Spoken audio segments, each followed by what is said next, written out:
Hello दोस्तों, स्वागत है आप लोगों का एक बार फिर से मेरे चैनल पर। जो लोग पहली बार है मेरे चैनल को प्लीज़ आप लोग सब्सक्राइब कर दीजिएगा। इस वीडियो में मैं बात करने वाला हूँ कुपीड लिमिटेड के बारे में।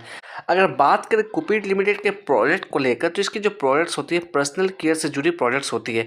जैसे कि हम लोग बात करें डिफरेंट टाइप्स ऑफ कॉन्डोम में डील्स करती है, मेल फीमेल जितने तरह के डिफरेंट कॉन्डोम्स होती है वो इसमें डील करती है। अगर मैं बात करूँ यहाँ पर परफॉर्मेंस की, तो अकॉर्डिंग टू टिकट टिप यहाँ पर परफॉर्मेंस यहाँ पर एवरेज नजर आता हुआ दिख रहा है। अगर वैल्यूएशन की बात करें तो वैल्यूएशन यहाँ पर हाई बात करती हुई आ रही है। अगर मैं बात करूँ रेड फ्लैग जोन में, तो ये स्टॉक्स कहीं ना कहीं एएसएम में लिस्टेड नजर आता हुआ दिख रहा है। अगर बात करें एंट्री पॉइंट के लिए, अकॉर्डिंग टू टिकट टाइप यहाँ पर एवरेज नजर आता हुआ दिख रहा है। बट थोड़ा सा वेट करेंगे, हम लोग लेवल्स को एनालाइज करने की कोशिश करेंगे, उसके बाद ही चर्चा करेंगे क्या हमें इसमें एंट्री लेना है या फिर नहीं लेना है। अगर हम लोग फोरकास्ट एंड रेटिंग्स की बात करें, तो किसी भी एनालिस्ट ने इसे अभी तक कवर नहीं किया।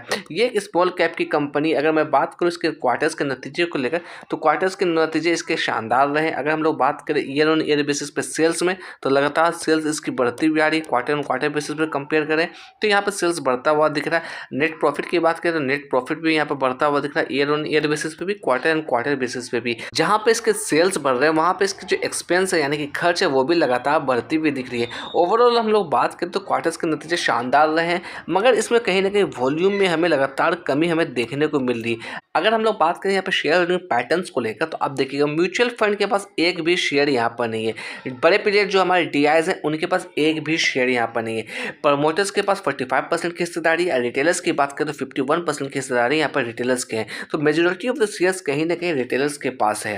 हम लोग आ गए हैं चार्ट पर। अगर चार्ट पर लेवल्स की बात करें तो आप ये देखिएगा, इसकी जो लिस्टिंग हमें देखने को मिली थी साल 2016 में देखने को मिली थी। अगर मैं थोड़ा सा चार्ट को छोटा कर लूँ तो आप देखिएगा लगातार इसमें अपर सर्किट पे अपर सर्किट लगा है।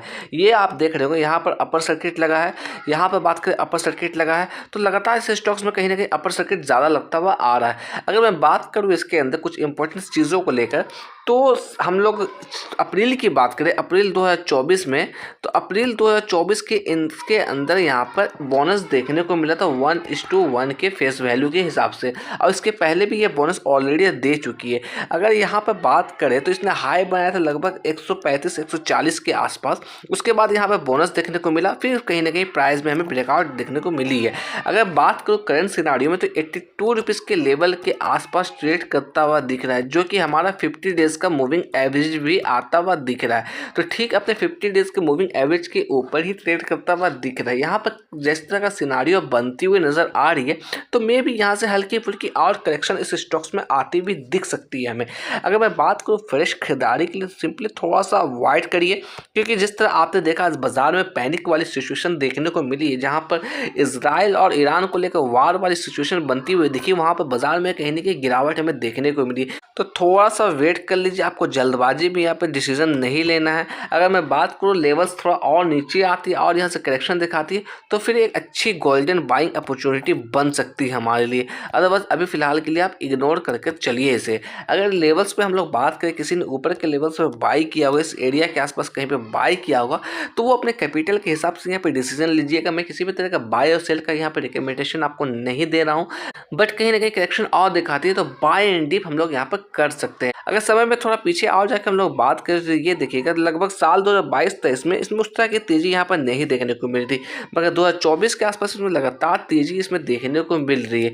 तो थोड़ा सा सोच समझ के इसके अंदर खरीदारी करिएगा। जल्दबाजी में आपको खरीदारी इसके अंदर नहीं करना है, क्योंकि प्रोडक्ट्स देखा जाए तो प्रोडक्ट्स भी कुछ खास वैसे प्रोडक्ट्स नहीं है। 2 से 3 प्रोडक्ट्स इसके हैं जो कि हमारे हाइजीन से जुड़े प्रोडक्ट्स हैं। अगर मैं बात करूँ इसके रिटर्न्स को लेकर, पिछले 5 सालों में लगभग 800% का रिटर्न दिया है, यानी कि पैसे को 8 गुना किया है। पिछले 1 साल से बात करें 86% का पॉजिटिव रिटर्न है। पिछले 6 महीने से बात करें माइनस नेगेटिव रिटर्न है। अगर मैं कंपेयर कर लो पिछले 1 महीने से, तो देखिएगा 12.5% का ऑलमोस्ट यहाँ पर रिटर्न बना के दे रखा।